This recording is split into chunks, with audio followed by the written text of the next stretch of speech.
In the revision series for NEET 2026, today we will talk about the complete D and F block and highlight the exceptions from where questions come more often.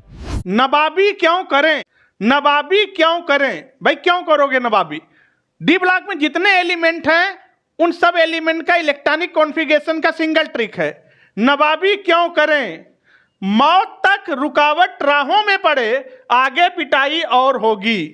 इतने element हैं जो पूरे D block में जिनका electronic configuration exceptional होता है और exceptional ही सबसे ज्यादा एग्जाम में पूछता है। तो ट्रिक को देखेंगे। नवाबी क्यों करें? मौत तक रुकावट राहों में पड़े, आगे पिटाई और होगी। डी ब्लॉक एलिमेंट में देखा जाए तो जिंक, कैडमियम, मरकरी, कॉपरनीशियम, चार एलिमेंट को छोड़ दो तो पूरा complete D block transition element कहलाता है, ट्रांजिशन मेटल कहलाता है।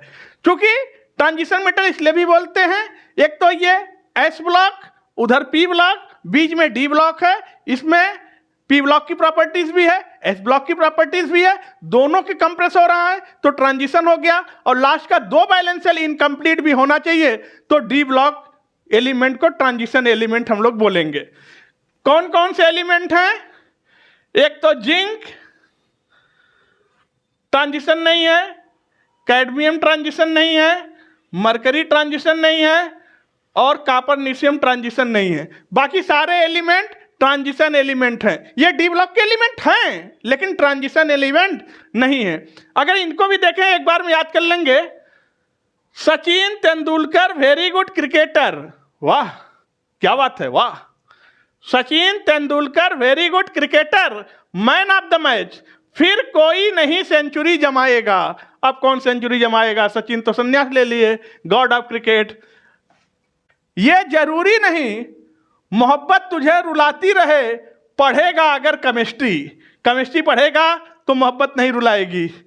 लाया हूं तेरे वास्ते रहमते उस इश्क पर, सोने मरने, सोने सोना गोल्ड, मरने मरकरी, पर प्लेटिनम, इश्क इरिडियम, उस ऑस्मियम।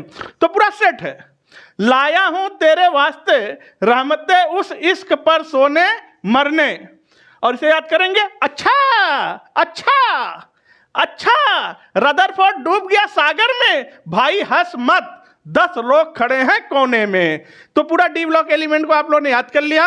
अब जा समझना इनकी मेन प्रॉपर्टीज, क्योंकि हम लोग पूरा रिवाइज करेंगे कंप्लीट इसी वीडियो में, सब कुछ रिवाइज कर डालेंगे, कुछ भी बचेगा नहीं। बस केवल ध्यान से सुनते रहना तुम और मेमोराइज करते रहना, स्क्रीनशॉट ले लेना, लिखने की झंझट मत लो। समझना जितनी मेन प्रॉपर्टीज से क्वेश्चन पूछे जा रहे हैं आजकल, जैसे इलेक्ट्रॉनिक कॉन्फ़िगरेशन, भैया एक्सेप्शनल सबसे ज्यादा पूछा जाता है। अगर एक्सेप्शनल की बात करें तो 3D में 2 एक्सेप्शन है, याद रखना। एक तो क्रोमियम, दूसरा कॉपर, केवल 2 ही एक्सेप्शन है 3D में, ठीक। 4D में सबसे ज्यादा एक्सेप्शनल है, 2 को शुरू का 2 छोड़ दो और लास्ट का 1 छोड़ दो। बाकी जितने हैं ये सारे के सारे एक्सेप्शन वाले हैं बेटा, ये सब एक्सेप्शन हैं, ये भी एक्सेप्शन है, ये भी एक्सेप्शन है और पैलेडियम महा एक्सेप्शन है, ठीक है। इसमें हम बात करें तो केवल प्लेटिनम और गोल्ड 2 एक्सेप्शन है और कोई एक्सेप्शन नहीं है। इसमें कोई एक्सेप्शन वाली बात नहीं है और ये सबसे ज्यादा 3D 4D 5D से ही क्वेश्चन पूछा जाता है, तो याद रखेंगे। और पूरा एक्सेप्शन वाला एक जगह पर दे दिया, एक ट्रिक से याद कर लो। नवाबी क्यों करे? मौत तक रुकावट पड़े राहों में, आगे पिटाई और होगी। कंप्लीट वीडियो देखना, तुम्हारा मन कहे तो लाइक भी करना, और आप करोगे ही करोगे। पीसी सर को बच्चे बहुत प्यार करते हैं, लाइक करते हैं, और चैनल को भी सब्सक्राइब करना, लिंक को भी अपने फ्रेंड में शेयर करना। पूरा वीडियो देख लो, फिर तुम्हारा मन कहे तो एक प्यारा सा कमेंट करना। अब बात करते हैं इनकी प्रॉपर्टीज की।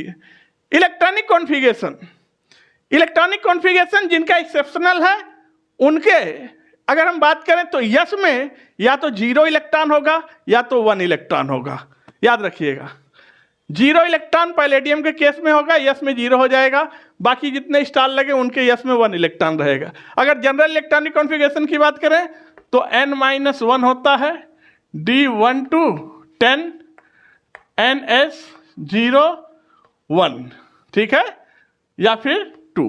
ये जनरल इलेक्ट्रॉनिक कॉन्फ़िगरेशन है। जब 0 हो जाएगा एस में एक्सेप्शन बन जाएगा, 1 हो जाएगा एक्सेप्शन हो जाएगा, और जब 2 रहेगा 2 इलेक्ट्रॉन एस में तो एक्सेप्शन नहीं रहेगा, वो नॉर्मल रहेगा। ठीक है, तो इलेक्ट्रॉनिक कॉन्फ़िगरेशन से इतनी आपको चीजें याद रखना है। एक्सेप्शनल एलिमेंट का इलेक्ट्रॉनिक कॉन्फ़िगरेशन याद रखना, वही पूछा जाएगा, परेशान होने की कोई आवश्यकता नहीं। अब आते हैं सेकेंड प्रॉपर्टी, एटॉमिक रेडियस या आयनिक रेडियस। बेटा एटॉमिक रेडियस के लिए एक चीज याद रखना, शुरू के 5 एलिमेंट गिन लेना। शुरू के 5, जब लेफ्ट टू राइट चलोगे तो शुरू के 5 एलिमेंट तक एटॉमिक रेडियस घटेगा, इसके बाद फिर कांस्टेंट हो जाएगा और लास्ट में जाके एटॉमिक रेडियस बढ़ जाएगा। यही पैटर्न चलेगा 3D 4D में। ठीक है, तो अच्छे से याद कर लेना। ग्रुप में चलोगे लेंथेनाइट कॉन्ट्रैक्शन आएगा, वो भी याद रखना अच्छे से, लेंथेनाइट कॉन्ट्रैक्शन। अगला आता है कैटालिटिक प्रॉपर्टीज। कैटालिटिक प्रॉपर्टी, जितने डी ब्लॉक के एलिमेंट है इनके अंदर कैटालिटिक प्रॉपर्टी है। ये कैटलिस्ट की तरह व्यवहार करते हैं ऑर्गेनिक इनऑर्गेनिक के रिएक्शन में। जैसे आपने बहुत जगह पर देखा होगा, हाइबर प्रोसेस लिखते हैं N2+3H2 give 2 mole of ammonia, इस पे आयरन कैटलिस्ट होता है, मॉलिब्डेनम प्रमोटर होता है। तो कैटलिस्ट प्रमोटर सब ये बनते हैं, क्यों बनते हैं? क्योंकि इनके सरफेस पर फ्री वैलेंसी पाई जाती है।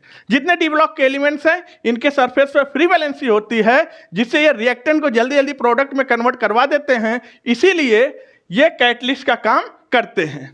Next properties, alloy formation. भैया एक चीज तो कंफर्म है, डी ब्लॉक वाले एलिमेंट एलॉय का फॉर्मेशन आसानी से कर लेते हैं, क्योंकि इनके एटॉमिक रेडियस यानी इनका साइज की बात करें तो इनका साइज लगभग सेम आता है, बहुत ज्यादा साइज में वेरिएशन नहीं आता है। तो अलग अलग मेटल भी एक अच्छे से कंबाइन करके एक प्रॉपर बॉन्डिंग बना लेते हैं, यानी अलग अलग मेटल भी एक दूसरे से अच्छे से अटैच हो जाते हैं, तो एलॉय का फॉर्मेशन करने में आसान होता है। बहुत सारे एलॉय आपने बताया था, मैग्नीशियम है, सोल्डर है, टिन है, स्टैनियम है, rose metal, gun metal, bell metal, ये सब क्या है? एलॉय हैं। इसके बाद अगली प्रॉपर्टी आ रही है कॉम्प्लेक्स फॉर्मेशन प्रॉपर्टी। जितने डी ब्लॉक के एलिमेंट हैं ये कॉम्प्लेक्स बनाते हैं, क्योंकि कोऑर्डिनेशन केमिस्ट्री में डी ब्लॉक एलिमेंट का बोलबाला बहुत ज़्यादा होता है।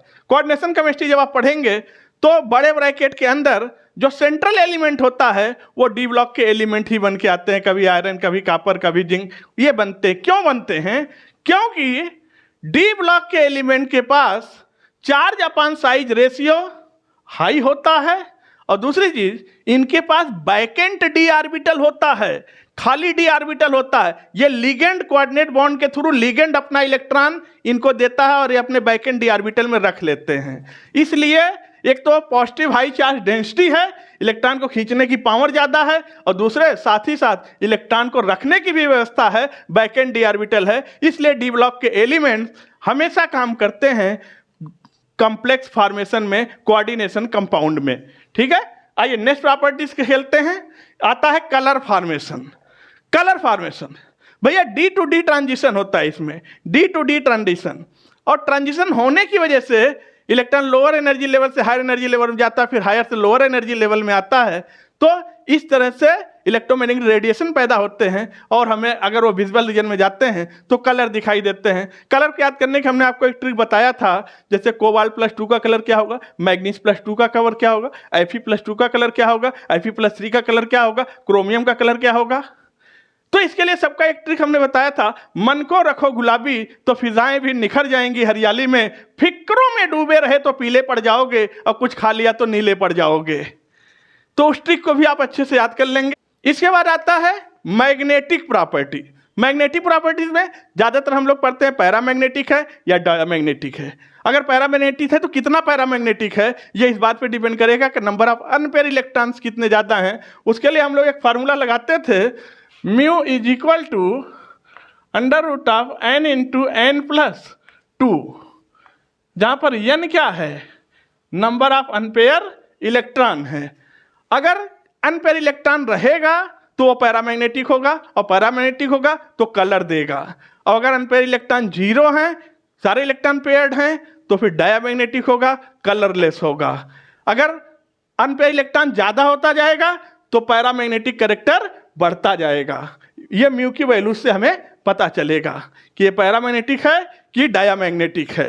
क्योंकि इस पूरे डी ब्लॉक में आपने देखा होगा पीरियोडिक टेबल, जब आप यह देखते हैं तो आप देखते हैं कि लेफ्ट में एस ब्लॉक है, राइट में पी ब्लॉक है, और बीच में फंसा हुआ है डी ब्लॉक। डी ब्लॉक दोनों के बीच में, इधर एस दबा रहा है, इधर पी दबा रहा है, दोनों डी ब्लॉक को दबा रहा है। यानी कहने का मतलब एस ब्लॉक के कंपाउंड हाईली इलेक्ट्रोपॉजिटिव होते हैं, आयनिक बॉन्ड बनाते हैं।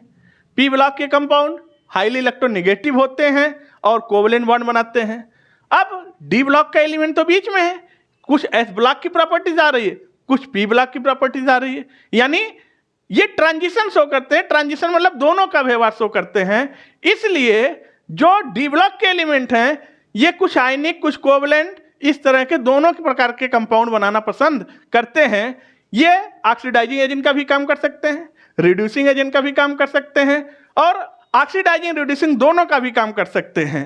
अगर आपसे हम कहें, क्योंकि ये कुछ इंपॉर्टेंट प्रॉपर्टीज को हमने डिस्कस किया, प्रॉपर्टीज और भी हैं लेकिन जो इंपॉर्टेंट है उन्हें हमने पहले डिस्कस करना पसंद किया, जैसे ऑक्सीडेशन नंबर, वेरिएबल वैलेंसी। ये डी ब्लॉक के element different oxidation state show करते हैं, ठीक है, क्योंकि एनर्जी का डिफरेंस कम होता है, एस इलेक्ट्रॉन डी में, डी से एस में ये एक्सचेंज हो पाता है, जिसकी वजह से डिफरेंट ऑक्सीडेशन नंबर शो करने लगते हैं डी ब्लॉक के एलिमेंट। अब होता क्या है, ये वेरिएबल वैलेंसी भी शो करेंगे, अगर ऑक्सीडेशन नंबर बदलेगा वैलेंसी गेट चेंज।